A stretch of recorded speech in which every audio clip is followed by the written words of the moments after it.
మనందరం 5 కోట్ల మంది ప్రజలకి సంబంధించి ఇది ఒక హబ్, ఇది సెంటర్, నర్వ్ సెంటర్. ఇది అంటే మనందరికి సంబంధించిన ఇల్లు ఇది. మనందరం ఎవరిని అడుగుతున్నామంటే, ఒక ప్రధానమంత్రి గారు పూర్వం సన్యాసాశ్రమంలో ఉన్నప్పుడు ఆయనకి అనికేత్ అనే పేరు పెట్టారు. అనికేత్ అంటే అర్థం పరమశివుడు, ఇల్లు లేనివాడని.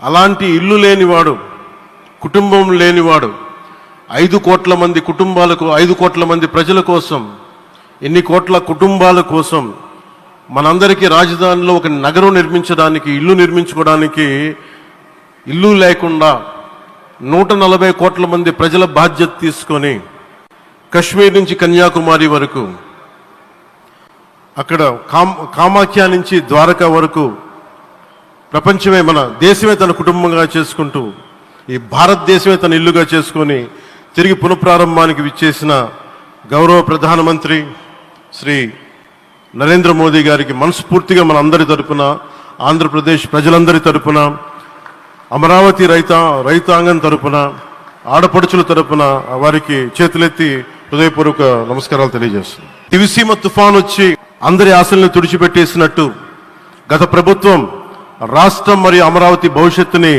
తుడిచిపెట్టేసింది. అమరావతి అంటే పరదాలు, సెక్షన్ 30, సెక్షన్ 144 మాత్రమే గుర్తుకొచ్చేలా పనిచేశారు.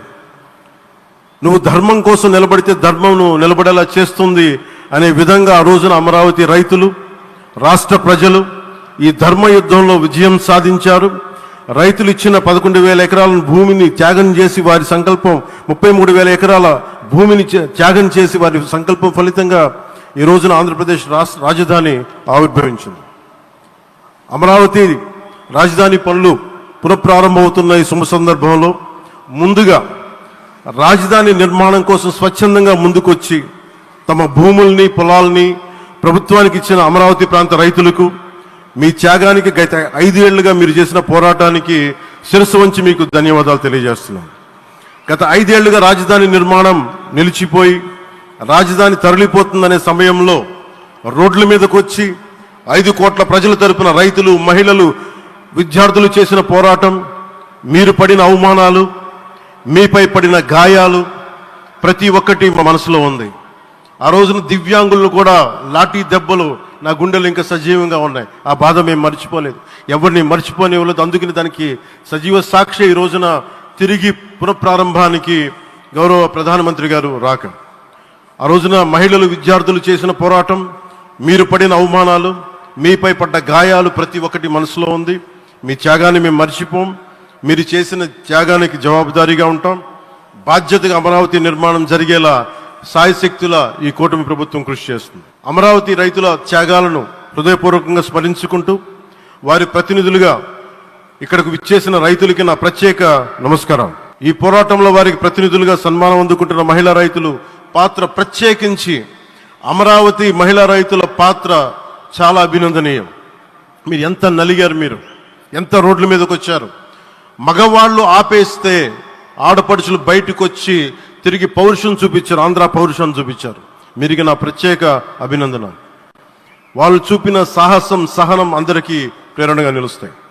వేదిక మీద ఉన్న నా మంత్రివర్గ సహచరులకి, గౌరవ ప్రధానమంత్రి శ్రీ నరేంద్ర మోదీ గారికి, విజనరీ అయిన గౌరవ ముఖ్యమంత్రి శ్రీ నారా చంద్రబాబు నాయుడు గారికి, సోదరులు లోకేష్ గారికి, గవర్నర్ గారికి ప్రత్యేకించి నా హృదయపూర్వక నమస్కారాలు, ధన్యవాదాలు తెలియజేస్తున్నాను.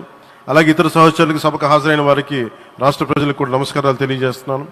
ఇక్కడ రైతులు భూమిని మాత్రమే ఇవ్వలేదు, రాష్ట్ర భవిష్యత్తును నిర్మించే ఆశలను, విశ్వాసాన్ని ఇచ్చారు. కానీ 5 సంవత్సరాల్లో గత ప్రభుత్వం ఆ త్యాగాన్ని అవమానించింది. 3 రాజధానులు, అస్తవ్యస్త విధానంతో ప్రజల విఘ్నతని, అమరావతిని అగౌరవపరిచింది. ఈరోజు ఈ వేదిక నుండి మేమందరం మీకు హామీ ఇస్తున్నాం, అమరావతి మళ్ళీ ఒక ప్రపంచ స్థాయి సర్వశ్రేష్ఠ రాజధానిగా ఆవిర్భవిస్తుంది. అమరావతి ఒక ఆర్కిటెక్చరల్ జోన్, ఒక కాంక్రీట్ జంగిల్గా మిగిలిపోకుండా జవాబుదారీతనం, న్యాయం, ప్రజాస్వామ్యానికి ప్రతీకగా నిలవాలని ఆకాంక్షిస్తున్నాను.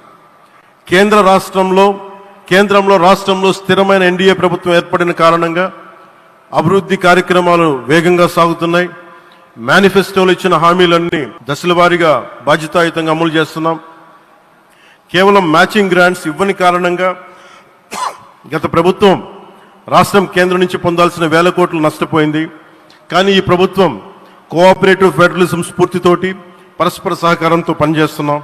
రాష్ట్రంలో రహదారులు, రైల్వే పారిశ్రామిక రక్షణకు సంబంధించి ఈ రోజున మన అమరావతి కాకుండా రాష్ట్రంలో రహదారులు, రైల్వే పారిశ్రామిక రక్షణకు సంబంధించి ఈ రోజున 1,07,00,000 కోట్ల విలువైన అభివృద్ధి పనులకి ప్రధాని గారు శంకుస్థాపనలు, ప్రారంభోత్సవాలు చేస్తున్నారు.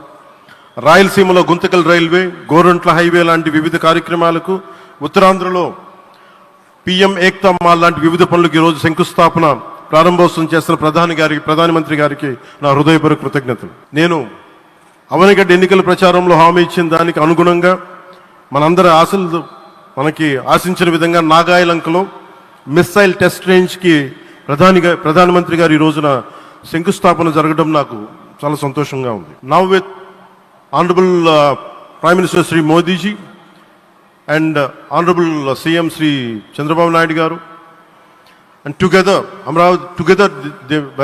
again Amravati will surely become a world class capital, a 360-degree growth engine for all of Andhra Pradesh. Our youth will no longer have to leave for Bangalore, Chennai or Hyderabad.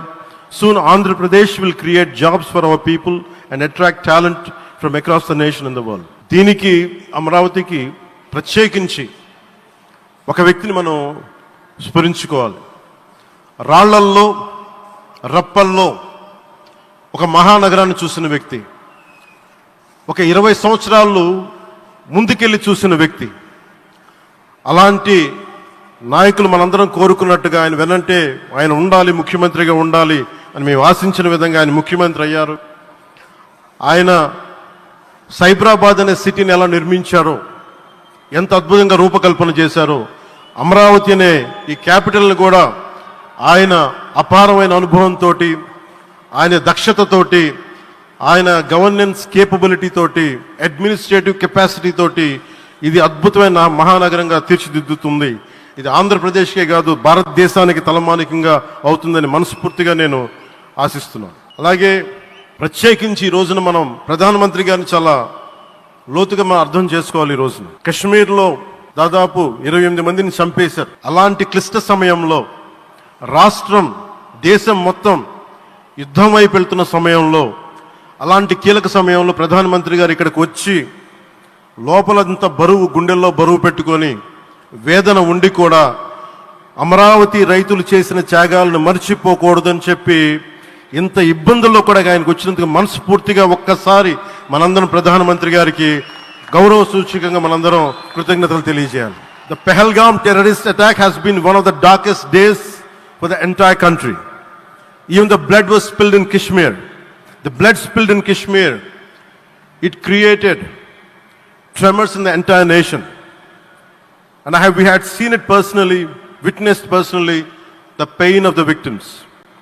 For the Honorable PM Modi ji, he is leading the country through these tough times, and he assured all the citizens with stern action against the perpetrators of terrorism.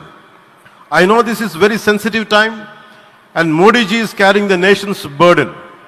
Amidst this tremendous difficult moment, Modi ji still gave time and came today to Amravati. This shows his deep commitment to Andhra Pradesh, to the people of Andhra Pradesh, and we are deeply grateful to you, sir.